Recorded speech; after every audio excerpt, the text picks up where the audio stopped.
Hello students, welcome back. आज की इस वीडियो में हम देखने वाले हैं what is strips planning. Okay, तो सबसे पहले हम समझ लेते हैं कि इसका फुल फॉर्म क्या है। So STRIPS stands for Stanford research institute problem solver and it is a planning formalism developed to represent actions and generate sequences of actions that means plans that achieve a goal। तो ये strips जो है वो क्या है, Stanford research institute problem solver, ये इसका full form है। It is one of the form of planning और it is one of the approach of planning and it is developed to represent actions and generate sequence of actions. Okay, और उसी sequence of actions को हम बोलते हैं plans that achieve a goal. Okay, और ये sequence of actions हमें क्यों चाहिए? टू अचीव अ गोल। तो स्ट्रिप्स क्या है? STRIPS is one of the planning, okay, and it is developed to represent actions and generate sequence of actions that can achieve a goal. So in next line, it is a classical planning approach that assumes the deterministic fully observable world. Okay, so already we have seen what is classical planning and what is the environment in this classical planning. अगर आपने वो video नहीं देखी है तो I will recommend you to watch that video and then come to watch this video, because if you understood the foundation of classical planning, then you will be easily understand strips planning, right? So your textbook Russell and Norvig is your textbook। तो ये क्या बोलता है कि strips क्या है? Strips is a simple effective language for defining planning problems by specifying states, actions and goals using logic based expression। तो रशल नॉर्विक का जो भी आपका एआई का टेक्स्ट बुक है, तो उन्होंने क्या बोला है, ये क्या है? स्ट्रिप्स क्या है? स्ट्रिप्स प्लानिंग क्या है? सिंपल एंड इफेक्टिव लैंग्वेज है for defining your planning problems. Okay, और यहाँ पे प्लानिंग प्रॉब्लम्स कैसे स्पेसिफाई किए जाते हैं, कैसे डिफाइन किए जाते हैं?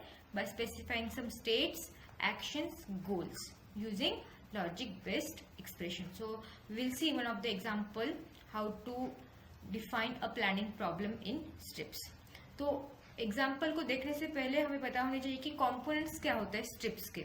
स्ट्रिप्स प्लानिंग प्रॉब्लम के डिफरेंट कंपोनेंट्स कौन से हैं? तो सबसे पहला कंपोनेंट है इनिशियल स्टेट। तो ये क्या है? ये current configuration of the word है, represented as a set of logical predicates. तो इनिशियल स्टेट में आपको प्रेडिकेट्स दिए जाते हैं। After that we have goal state. Okay, तो गोल स्टेट में क्या है? अ सेट ऑफ कंडीशंस, मतलब predicates that must be true in the final state for the plan to succeed. तो गोल स्टेट क्या है? सेट ऑफ कंडीशंस है, और वो कंडीशंस क्या होनी चाहिए? ट्रू होनी चाहिए फाइनल स्टेट में, तभी हम क्या बोलेंगे हमारा प्लान क्या है? सक्सीड हुआ है, अदरवाइज नहीं हो सकता। After that action schemas. Action schemas मतलब ऑपरेटर्स। ओके, तो ये कौन से ऑपरेटर्स है?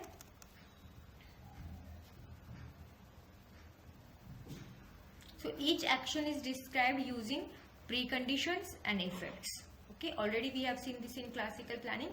So preconditions means what? The conditions that must be true to apply the action. जो भी कंडीशंस हम यूज करने वाले, जो भी कंडीशंस वहां पे अवेलेबल है, वो क्या होनी चाहिए? ट्रू होनी चाहिए, तभी हम क्या करेंगे? जो डिसाइड की हुई एक्शन है उसको अप्लाई करेंगे। Okay, after applying the action we will have some effects. तो यहाँ पे इफेक्ट्स को दो कैटेगरीज में डिवाइड किया है। तो सबसे पहले है एड लिस्ट एंड दूसरी है डिलीट लिस्ट। ओके, तो एड लिस्ट में क्या होगा? The facts that become true after the action. Okay, after action मतलब एक्शन परफॉर्म करने के बाद जो भी फैक्ट्स है जो ट्रू हुए हैं तो वो एड लिस्ट में आएंगे, और the facts become false after the action वो कहाँ पे आएंगे? डिलीट लिस्ट में आएंगे। ओके, तो पहले वो ट्रू थे लेकिन एक्शन परफॉर्म करने के बाद वो क्या बने? फॉल्स बने, तो वो आएंगे कहाँ पे? डिलीट लिस्ट में आएंगे। और जो फैक्ट्स पहले थे वो ट्रू कब बने हैं? एक्शन परफॉर्म करने के बाद बने हैं, तब हम उनसे एड लिस्ट में डाल देंगे। यहाँ पे बस फोकस आपको यही करना है कि इफेक्ट्स को क्या किया है? दो कैटेगरीज में डिवाइड किया है, बाकी सारी चीजें एज ए क्लासिकल प्लानिंग जैसी ही है, बस यहाँ पे चेंज किया है add list and delete list. Okay, जब हम एक्चुअल में एग्जाम्पल देखेंगे then you will understand it more clearly. Okay, so let's see the example. So यहाँ पे एक एग्जाम्पल बोला गया है स्टैक ए कॉमा बी, मतलब ए को बी के ऊपर स्टैक करो like this.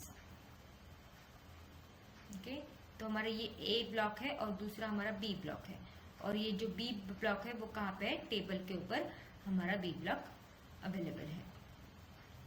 Okay, so now हमें ये हमारा आउटकम है, ओके, या फिर हमें ये परफॉर्म करना है, ये एक्शन परफॉर्म करनी है, okay. So we are considering the action where robot places block A on the top of block B. तो ये ब्लॉक बी के ऊपर ब्लॉक ए को कौन प्लेस कर रहा है? रोबोट प्लेस कर रहा है, ओके. मतलब रोबोट का हैंड हमें यहाँ पे चाहिए, okay. So pre conditions and effects की अगर हम बात करेंगे तो प्री कंडीशंस मतलब क्या? What must be true before this action, okay. ये एक्शन ट्रू होने के लिए क्या क्या जरूरी है, ओके. तो हमें करना क्या है? बी के ऊपर ए को डालना है. तो ऑफकोर्स ए किसके पास होना चाहिए? रोबोट के पास होना चाहिए. रोबोट के हैंड के पास, हैंड में क्या होना चाहिए? ए होना चाहिए. तभी वो क्या करेगा? बी के ऊपर वो डाल देगा. और बी के ऊपर ए ही चाहिए, मतलब बी का जो भी टॉप है वो क्लियर होना चाहिए, बी के ऊपर कुछ नहीं होना चाहिए. फॉर एग्जाम्पल अगर ये मेरा टेबल है, यहाँ पे बी अगर ऑलरेडी प्रेजेंट है तो बी के ऊपर यहाँ पे कुछ नहीं चाहिए, ये बी का टॉप क्लियर चाहिए मुझे. और जो भी मेरा रोबोट है उसके हैंड में मुझे क्या चाहिए? ए चाहिए, ओके. अगर रोबोट के हैंड में ए है, उसने ए को होल्ड करके रखा है, तभी वो क्या करेगा? बी के टॉप पे प्लेस करेगा. These are some pre conditions, okay. तभी ये अगर ये दोनों अगर ट्रू हुए, मतलब रोबोट के हैंड में ए है एंड बी का टॉप अगर क्लियर है, तभी हम आगे के एक्शन को क्या कर सकेंगे? एग्जीक्यूट कर सकेंगे. So if both are true then action can be applied, okay. कौन से दो? मतलब holding A, the robot must already be holding block A and block B must have no block on top of it. इसके ऊपर कोई भी block मुझे नहीं चाहिए, okay. So these two condition should be true. Now अगर यहाँ पे हम देख रहे हैं कि ये कंडीशंस क्या है? ट्रू है. ट्रू है तो एक्शन हमने परफॉर्म की, ए को हमने क्या किया? बी के ऊपर प्लेस कर दिया, ओके.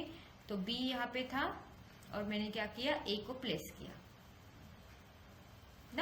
नाउ आफ्टर दैट कौन कौन से कंडीशंस, मतलब हमारे जो भी add list and delete list जो है वो क्या बनेगी, ये हम अभी देखते हैं, ठीक है. सो एड लिस्ट मतलब क्या? The facts that become true after the action, okay. तो क्या ट्रू बना है? On A comma B, okay. मतलब ए किसके ऊपर है? बी के ऊपर है. Block A is now on top of B. Yes, it is true. Now clear A के ऊपर कुछ भी नहीं है, okay. Block A is now clear, nothing is on top of it, right.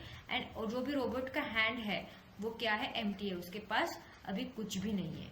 It placed A down, okay. A को उसने रख दिया है, मतलब ये क्या हुआ? ये ट्रू है. तो ये एड लिस्ट में हमारी जाएंगे, ओके. क्या जाएंगे? ऑन ए कॉमा बी जाएगा, वापस जाएगा क्लियर ए एंड जाएगा हैंड एम्प्टी. ये हमारा हो गया add list. Now what will be in delete list?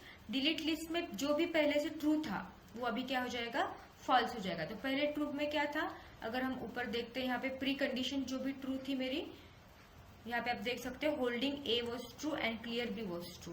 तो ये दोनों क्या बनेंगे? मेरे फॉल्स बनेंगे. मतलब ये क्या पे जाएंगे? डिलीट लिस्ट, क्योंकि अभी ए को रोबोट ने होल्ड नहीं किया करके रखा है, right. So this will be in delete list, that is holding A will be in delete list and clear B, जो भी ऊपर वाला था block B is no longer clear because उसके ऊपर क्या आया है?